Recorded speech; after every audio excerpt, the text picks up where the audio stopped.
Oi gente, tudo bem com vocês? Meu nome é Júnior Costa e bem-vindos a mais um vídeo. Hoje eu vou comentar com vocês sobre a minha leitura do livro Sete Pesadelos no Riacho, do Glenn Addison, e também comentar com vocês um pouquinho sobre o filme O Matador, que eu vi essa semana. Então, bom, antes de mais nada eu queria dizer que vocês podem perceber que a qualidade do vídeo diminuiu um pouco, talvez muito, porque o que acontece, essa semana eu fui assaltado, voltando da faculdade, então eu acabei perdendo meu celular. E aí, né, eu tentei me desdobrar para poder conseguir essa câmera também, para não deixar o canal sem conteúdo. Então, tenham paciência comigo, por favor. Bom, primeiro vamos falar um pouquinho sobre esse livro aqui, O Sete Pesadelos no Riacho, do Glenn Addison. O Glenn é nosso parceiro aqui no Booktube. Ele tem um canal também chamado Páginas de Que Gosto. Vou deixar o link aqui embaixo. A gente já gravou um vídeo pro canal dele e pro meu também. Pro meu, a gente fez aquela tag Opiniões Impopulares. E pro dele foi um vídeo sobre adaptações de livros para o cinema. Então o link vai estar lá embaixo. O Sete Pesadelos no Riacho é um livro de contos do Glenn. Ele acabou me enviando um tempo depois da gente ter se encontrado aqui no início do ano. E é um tipo de livro que eu gosto bastante, né? Eu tendo a gostar bastante, porque possui narrativas mais curtas, né?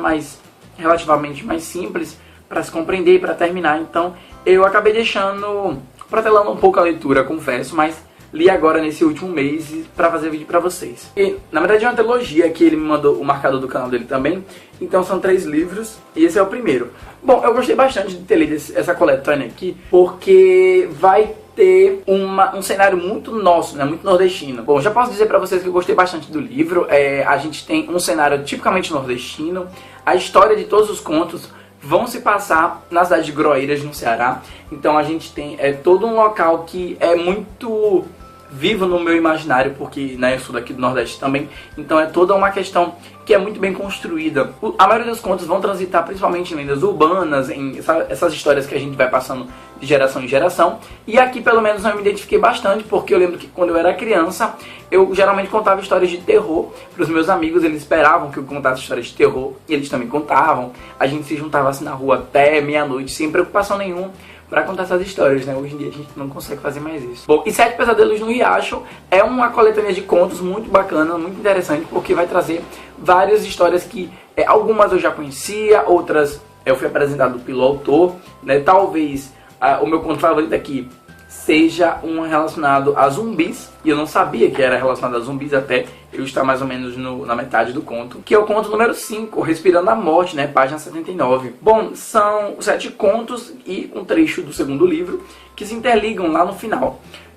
A gente tem aqui histórias sobre fantasmas, histórias sobre a exploração humana e como ela consegue fazer controle de uma questão maior, que é então relacionado a esse conto de zumbis. Nós temos um conto sobre a questão do espiritismo, mas principalmente relacionado à questão das cartomantes, dos macumbeiros, enfim. Então é uma questão muito interessante que eu não tinha lido até então em nenhum livro. É um livro curtinho, eu não quero dar mais informações para quem ainda não leu, mas eu recomendo demais. E uma coisa interessante a se notar é que a maioria dos contos aqui tem uma narrativa, uma escrita muito parecida, né? Muito igualzinha uma a outra. Mas esse conto, Respirando a Morte, eu gostei mais, porque você nota claramente uma diferença, não sei se eu posso dizer um amadurecimento, mas uma mudança muito firme na escrita do autor. A linguagem inicial é muito jornalística, digamos assim. Eu consegui traçar alguns paralelos com os textos que eu geralmente escrevo para a faculdade, né? Então tem um texto muito mais explicativo, relacionado a termos e a construções e a empresas, enfim. Então achei muito bacana nesse sentido. Então fica aqui a minha recomendação de um livro muito interessante que trata aí de contos que, para quem gosta do gênero de terror, não apenas de gênero de terror, mas de gênero fantástico também, vai aproveitar bastante desse livro, né? Sobre o filme, né? O filme não tem a ver com o livro, mas como trata da temática nordestina, eu também resolvi incluir nele. O filme é O Matador, é uma produção independente brasileira do Netflix, que eu assisti com a minha mãe e meu irmão essa semana. Foi um filme assim que, eu não vou dizer que ele é um filme maravilhoso, mas eu tive curiosidade em ver, por causa do banner e da expectativa que estava se criando. Não sabia que o filme era brasileiro. Quando eu coloquei lá na tela e eu vi lá que tinha nome de atores brasileiros, eu fiquei muito feliz, porque enfim, é sempre gratificante a gente ver coisas sendo produzidas pra fora também, enfim. Bom, e nesse filme a gente vai acompanhar a relação do Cabeleira, que foi essa criança deixada há muito tempo pelos pais, e foi criada por um bandido chamado Sete Orelhas, e a relação deles é totalmente conturbada dentro de uma atmosfera, dentro de um meio muito conflituoso, porque essa criança cresce sem a presença dos pais e apenas com a presença dessa imagem de uma pessoa mal, que mata as pessoas e que, enfim, vinga-se por qualquer coisa. A gente acompanha vários núcleos de personagens na cidade, né? Numa cidadezinha muito pequena, onde a lei não impera mesmo, assim, os delegados são os mais corruptos, né?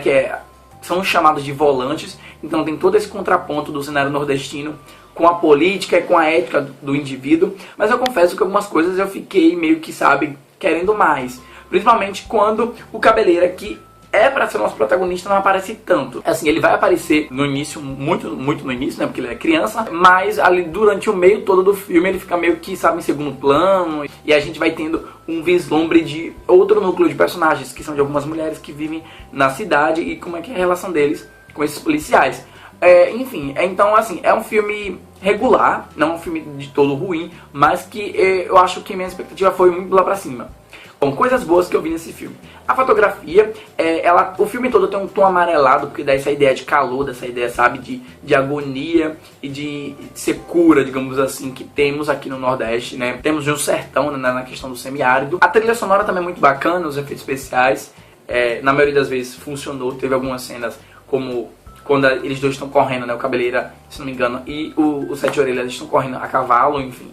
E fica uma imagem muito mal feita, sabe? Dá pra ver que foi feita em fundo verde. Mas tirando isso, é um filme que eu recomendo, porque traz esse cenário nordestino, que ainda é uma questão a ser falada, porque as pessoas, elas geralmente ignoram, ou elas têm preconceito ainda, né? Não existe apenas o preconceito linguístico, mas enfim, existe todos os tipos de preconceitos sobre o Nordeste, mas vale a pena dar uma conferida assim. E é isso, gente. Se vocês gostaram do vídeo, clica no gostei, se inscreva aqui no canal para receber mais vídeos. Obrigado pelos comentários, obrigado pelo feedback de sempre, vocês são muito maravilhosos. E é isso, gente, até a próxima. Tchau.